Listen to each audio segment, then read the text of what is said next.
ఈ యొక్క VR high school కానీ ఈ విఆర్ కళాశాల కానీ మా జీవితంలో మరుపురాని మధురమైన బంధం. ఇదే విఆర్ హై స్కూల్లో 8th, 9th, 10th, ఇదే విఆర్ కాలేజీలో junior inter, senior inter, degree ఇంతకాలం చదివినటువంటి ఆ స్కూల్ ఇటీవల కాలంలో చూసినప్పుడు చాలా బాధాకరమైన పరిస్థితి ఉండేది. ఈరోజు మళ్ళీ దేశ విదేశాల్లో ఎంతో ఉన్నత స్థాయిలో ఉన్నటువంటి విఆర్ హై స్కూల్, విఆర్ కళాశాల పూర్వ విద్యార్థులందరూ ఎప్పుడు నెల్లూరుకు విచ్చేసినా ఈ కళాశాలని సందర్శించి ఈ స్కూల్ని సందర్శించాలని నా మాటలు ముగించే ముందు చిట్ట మాట మంత్రి పొంగూరు నారాయణ గారిని కూడా రిక్వెస్ట్ చేస్తున్నా, నారా లోకేష్ గారిని రిక్వెస్ట్ చేస్తున్నా. విఆర్ హై స్కూల్ ఏ విధంగా చేశారో అదేవిధంగా పక్కనే ఉన్నటువంటి విఆర్ కళాశాలను కూడా ఆ విధంగా తీర్చిదిద్దాలని చెప్పని నెల్లూరు నగర వాసుల పక్షాన కోరుకుంటూ సెలవు తీసుకుంటా ఉన్నాను. సభావేదికను అలంకరించిన గౌరవనైన విద్యాశాఖ మంత్రులు లోకేష్ గారికి, మరి వేదికను అలంకరించిన ఇన్ఛార్జి మంత్రి ఫరూక్ గారికి, మంత్రివర్యులు ఆనం రామనారాయణ గారికి, మరియు ఎమ్మెల్యే శ్రీధరెడ్డి గారికి, ఇక్కడికి విచ్చేసిన ఎమ్మెల్యేలు, ఎంపీలు, ప్రజాప్రతినిధులు, అధికారులకు, తల్లిదండ్రులకు నమస్కారాలు, విద్యార్థులకు నా శుభాభినందనలు. ఈ స్కూలు 1850లో హిందూ స్కూల్గా యాక్చువల్గా ప్రారంభించారు. అయితే అప్పుడు స్కూల్ నిర్వహణ కష్టమైనప్పుడు రాజావారు, వెంకటగిరి రాజావారు ఒకసారి 20,000 రూపాయలు, ఒకసారి 25,000 ఇచ్చారని చరిత్ర తెలియజేస్తుంది. ఆ తర్వాత 1875లో దీన్ని విఆర్ కళాశాలగా నామకరణం చేశారు. అలాంటి కళాశాలలో నేను యాక్చువల్గా ఇక్కడే హై స్కూల్ 6వ తరగతి నుంచి 10వ తరగతి దాకా ఇదే స్కూల్లో చదివాను. ఇదే కాలేజీలో ఇంటర్మీడియట్ డిగ్రీ చదవటం జరిగింది. ఇక్కడే 2 సంవత్సరాలు లెక్చరర్ కూడా పనిచేయటం జరిగింది. అలాంటి స్కూలు ఆ రోజు 6,800 మంది ఈ కాలేజీలో ఉండేవాళ్ళు.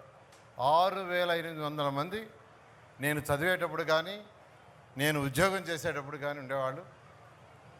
అయితే గత ప్రభుత్వం ఆర్థిక వ్యవస్థని అస్తవ్యస్తంగా చేసి విద్యా వ్యవస్థని అన్ని విధాల భ్రష్టు పట్టించిన దానికి నిదర్శనం ఈ స్కూలే.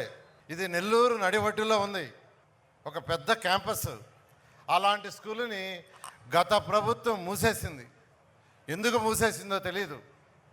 అయితే ఎలక్షన్స్కి ముందు నేను నెల్లూరు ప్రజలకు మాటిచ్చాను, ప్రభుత్వం రాగానే ముఖ్యమంత్రి గారితో, విద్యాశాఖ మంత్రితో మాట్లాడి ఈ స్కూలును వెంటనే తెరిపిస్తానని చెప్పడం జరిగింది.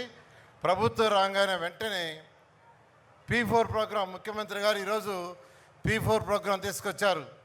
రాష్ట్రంలో బాగా డెవలప్ అయిన టాప్ 10%, బాటంలో ఉన్న 20%కి చేతినివ్వాలి, కొంత సపోర్ట్ ఇవ్వాలనే దాంతో ఆ ప్రోగ్రాంలో ఈరోజు NCC యొక్క అధినేతని వాళ్ళ MD రాజు గారు ఇక్కడికి వచ్చుంటారు, వారిని రిక్వెస్ట్ చేశాను.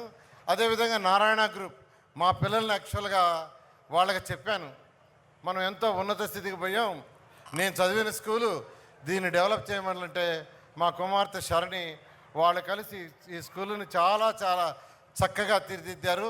వాళ్ళని కూడా నేను అభినందిస్తున్నాను. అదేవిధంగా ఈ స్కూల్లో అడ్మిషన్స్కి ఎలక్షన్స్కి ముందే చెప్పాను, నెల్లూరులో ఉన్న పేదలు ఎవరైతే నిరుపేదలు ఉండారో వాళ్ళకే అడ్మిషన్స్ ఇస్తానన్నా. ఎలక్షన్స్కి ముందు నెల్లూరు సిటీలో 94,000 ఇళ్ళుంటే 84,000 ఇళ్ళు డోర్ టు డోర్ తిరిగాను. అయితే తిరిగినప్పుడు సర్రేపల్లి కాలువ కట్ట, పెన్నా కట్ట, జాఫర్ కట్ట, హరిజనవాడల్లో వారి యొక్క జీవన శైలి చూసా. ఆ తల్లిదండ్రులతో మాట్లాడా. ఆ తల్లులు అన్నది ఏంటంటే, మీరేం చేస్తున్నారంటే, సరే నేను పాచి పని చేస్తున్నాను.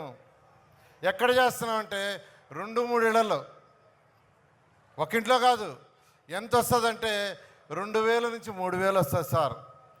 నేను అప్పుడే నిర్ణయించుకున్నా, వీరి యొక్క జీవన శైలి చాలా అధ్వానంగా ఉంది, వీళ్ళని డెవలప్ చేయాలని ఎలక్షన్లో వారి కోసమే నేను ప్రత్యేకంగా ఈ విఆర్ హై స్కూల్ని మోడర్నైజ్ చేస్తామని నిర్ణయించుకొని ఎలక్షన్స్కి ముందు మాట ఇచ్చి, మాట ప్రకారమే ప్రభుత్వం రాగానే విద్యాశాఖ మంత్రి గారి లోకేష్ గారితో చెప్పడం జరిగింది, ముఖ్యమంత్రి గారితో చెప్పడం జరిగింది.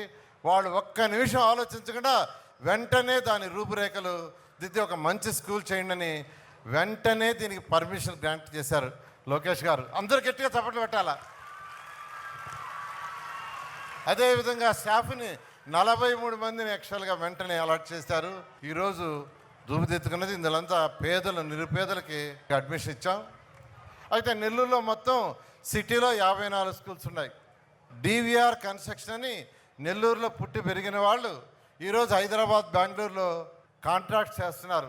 రియల్ ఎస్టేట్ బిల్డర్స్ వారిని ఒకరోజు తీసుకొచ్చి అక్కడ చూపించాను. వెంటనే వారు కూడా మేము కూడా ఒక స్కూలు అడాప్ట్ చేసుకుంటామని వాళ్ళు మూలాపేటలో ఉన్నారు.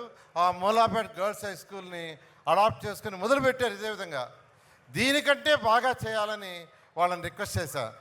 అదేవిధంగా వేమిరెడ్డి ప్రభాకర్ రెడ్డి గారిని కూడా ఒకరోజు తీసుకొచ్చి ఎంపీ గారిని చూపించాను. ఆయన కూడా నేను కూడా ఒక స్కూల్ అడాప్ట్ చేసుకుంటా అన్నారు. ఆర్ఎస్ఆర్ స్కూల్ అడాప్ట్ చేసుకున్నారు. దాన్ని కూడా ఇంతకంటే బాగా చేయాలని చెప్పాను.